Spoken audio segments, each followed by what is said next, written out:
السلام علیکم ناظرین، میں طارق اسماعیل ساگر آپ کی خدمت میں کچھ نئی گزارشات کے ساتھ۔ ناظرین، آج 27 نومبر ہے، بدھ کا دن ہے، اور اس وقت شام کے قریباً 7 بجے ہیں۔ صبح سے جو اعصاب شکن ڈرامہ چل رہا تھا اس کو میں نے تو کچھ زیادہ اس سے توجہ سے نہیں دیکھا، لیکن یہ ہے کہ اپنی دلچسپی کے لیے یا معلومات کے لیے یہ سمجھیے کہ میں ان ٹچ ضرور رہا ہوں۔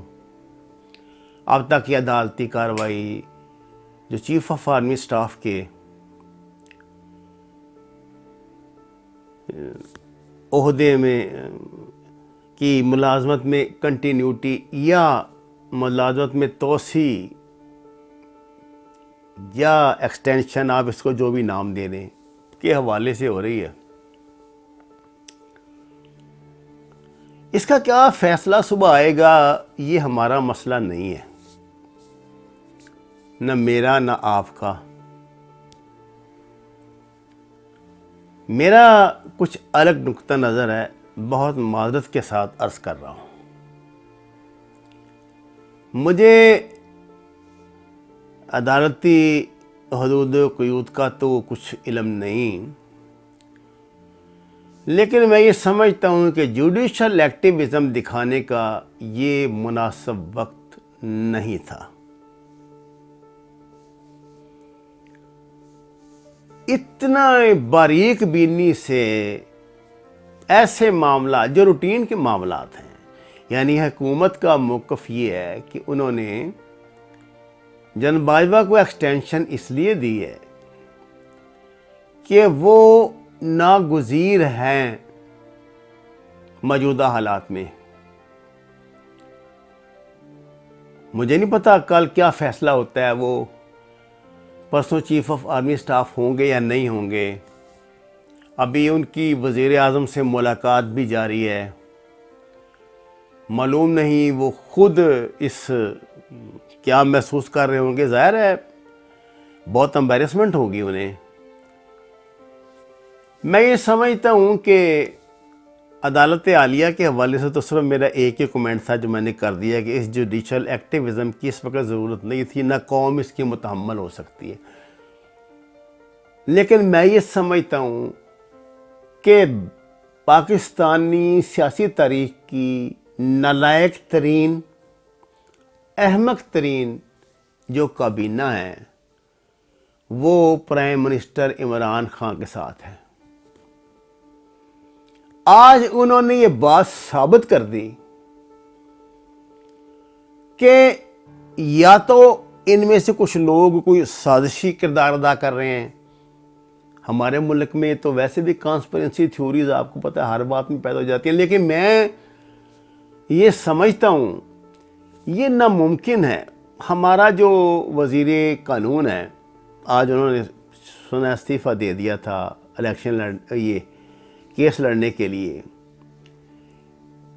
آپ اس سے پہلے جنرل مشرف کا کیس بھی لڑ کے خاصی شہرت کما چکے ہیں، اور آپ ماضی میں آپ کا تعلق چونکہ ایم کیو ایم سے ہے تو ایم کیو ایم کی ناک کا بال تھے۔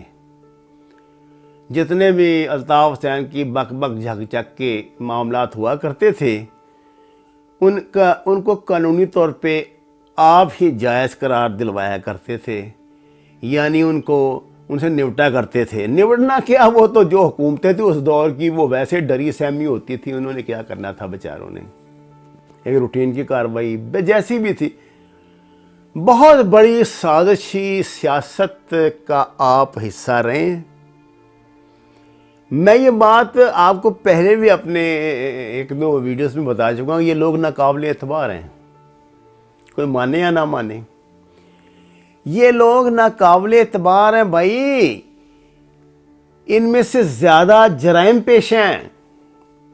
کتنے بڑے واقعات کراچی میں ہوئے ہیں، آپ بھول گئے ہیں؟ وہ ٹارگیٹ کلنگ آپ بھول گئے ہیں، بھتہ خوری آپ بھول گئے ہیں، وہ بدماشی و گنڈا گردی وہ پراسرار آگ جو لگا کرتی تھی بلڈنگوں کو، وہ جو بھائی کے ایک آنکھ جھپکنے پہ کراچی بند ہوتا تھا تو دوسری آنکھ جھپکنے پہ کھلتا تھا، اور آپ نے کیا جو اب یہ نئے انکشافات جو ان کے لوگ پکڑے جا رہے ہیں، وہ جو بتا رہے ہیں، کن کن کا نام لیتے ہیں وہ، تو وہ سارے کہاں ہیں؟ وہ حکومت میں ہیں بھائی۔ اگر براہ راست حکومت میں نہیں ہے تو اس کا حصہ ضرور ہے۔ اس حکومت میں کاف لیگ کے بھی آزمودہ کار سیاستدان موجود ہیں، اور کاف لیگ کی جو سیاست ہے، یعنی جو چودھری برادران کی سیاست ہے، وہ ڈیرے داری کی سیاست ہے۔ ڈیرے داری میں پاور پالیٹکس ہوتی ہے، اور اپنے مالکان سے، ویسے تو پاکستان کی تمام جو قومی بھی سو کال جماعتیں ہیں، وہ بھی اپنے جو مالکان ہیں، اپنے جو پارٹیوں کے رہنما ہوتے ہیں، میں تو انہیں مالکان ہی کہتا ہوں، جن کے پاس زیادہ پیسے ہو وہ پارٹی کا بڑا ہو جاتا ہے، وہ بھی ان کی ہی سیاست کرتے ہیں۔ آپ نے دیکھا میاں نواز شریف کی لندن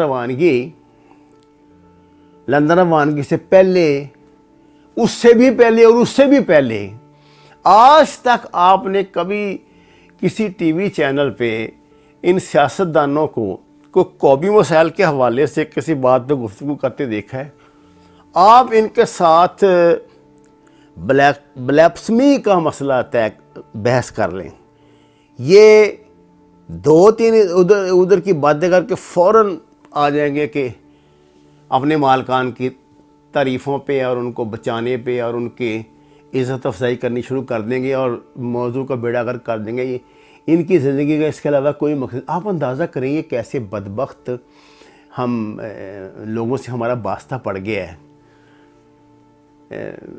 اس بے نظیر کی شہادت کے بعد جب یہ ہوا ہے پیپلز پارٹی کا وہ ڈرامہ، جو ایک خفیہ جو دستاویز برآمد ہوئی تھی، اور جس دستاویز میں لکھا ہوا تھا کہ آصف زرداری اب مالک بن گئے ہیں اس کوٹھی کے، اور یہ اور وہ، آپ اندازہ کریں کہ ایک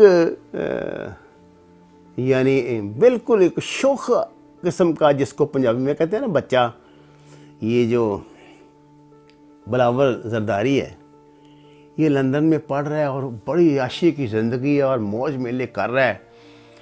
اب وہ آ گیا ہے اور اعتزاز احسن جیسے 80 سال کے، چودھری منظور جیسے، اور کیا کیا میں آپ کے آگے نام لوں، کیسے کیسے پرانے، خورشید شاہ جیسی پرانی جھوٹیں، یہ انتظار کر رہے ہیں کہ صاحبزادے کی عمر کم از کم 30 سال ہو تو ہم اسے اپنا اگلا بادشاہ بنائیں۔ یعنی ان میں کوئی کیپیبلٹی، اسی طرح جتنی قیادت آئے گی، مطلب پنجاب کی صوبائی سطح پہ یا مرکزی سطح پہ، وہ دوسری فیملی سے، میاں صاحب کی فیملی سے، تو وہ بھی ان کے بھانجے بھتیجے اور یہی آئیں گے۔ کیا آپ یہ سمجھتے ہیں کہ اگر کوئی بندہ ان میں بہت کوئی دانشور، کو پڑھا لکھا، کو یہ اور وہ، تو اس کو یہ حصہ دے دیں گے؟ بالکل نہیں۔ وہ زیادہ سے زیادہ اس کو کسی علاقے کا، کسی صوبے کا صدر بنا دیں گے، چیئرمین بنا دیں گے، ایم این اے بنا دیں گے، ایم پی بنا دیں گے، منسٹری دے دیں گے، بس۔ اور آپ کو اس بات کا پتہ ہے یہ منسٹریاں بھی ان کو غریبوں کا سٹکر ہی لگے ہوتے ہیں، ہولڈ وہ وہی کر رہے ہوتے ہیں۔ یہاں خاص طور سے یہ بیت المال کی یا یہ خزانے کی جتنی منسٹریاں ہوتی ہیں، جس کا بھی تعلق ہوتا ہے، وہ ساری ان کے گھروں میں معاملات طے ہوتے ہیں، وہاں ہوتے ہیں، یار دوست کرتے ہیں، نام بیچارے وزیر کا لگ جاتا ہے۔ اب دیکھیں نا جو نیب میں قابو آئے ہوئے ہیں، انہوں نے کچھ نہیں بیچاروں نے کیا ہوگا، کیا ہوتا تو اب تک ان کو سزا نہ ہو گئی ہوتی، لیکن ان کے حوالے سے جو کہ ہوا ہے، اور پیچھے جو نام ہے وہ بادشاہوں کو، مالکوں کا ہی ہے۔ میں آپ سے بات کر رہا تھا کہ موجودہ یہ جو سپریم کورٹ نے مسئلہ اٹھایا اس پہ، میرا ایک سمپل سوال ہے، میں آپ سے یہ پوچھنا چاہتا ہوں کیا یہ جو جمہوری تماشے ہم نے شروع کیے ہوئے ہیں، یہ جوڈیشل ایکٹیویزم جو ہو رہا ہے، اس سے پاکستان کو کیا فائدہ ہوگا؟ صبح عدالت ایکسٹینشن دے دے جناب باجوہ کو یا نہ دے، لیکن یہ 2 دن جو اعصاب شکن جس کیفیت سے ہم گزرے ہیں، ملک میں اسٹاک ایکسچینج جتنا گرا ہے، بین الاقوامی دنیا میں جو ہمارا تمسخر اڑایا گیا ہے، اور جس طرح ہمیں ذلیل کیا ہے انڈین میڈیا نے اس مسئلے پہ، آپ کا کیا خیال ہے کہ ان باتوں کی کوئی اہمیت نہیں؟ ہماری یار کوئی قومی غیرت ہے کہ نہیں؟ ہمارے مسائل کیا ہیں؟ ہم کر کیا رہے ہیں؟ اے اللہ کے بندو، جنرل باجوہ نے ملٹری ڈپلومیسی سے آپ کی امریکہ، چین، سعودی عرب، ایران، قطر، دبئی، ان سے ٹوٹے ہوئے تعلقات بحال کروائے ہیں۔ اے جو پھوں پھوں ٹھوں ٹھوں کرتے پھرتے ہیں نا بڑے بڑے منسٹر، ان کو تو کوئی جوتے کی نوک پہ نہیں لکھتا تھا۔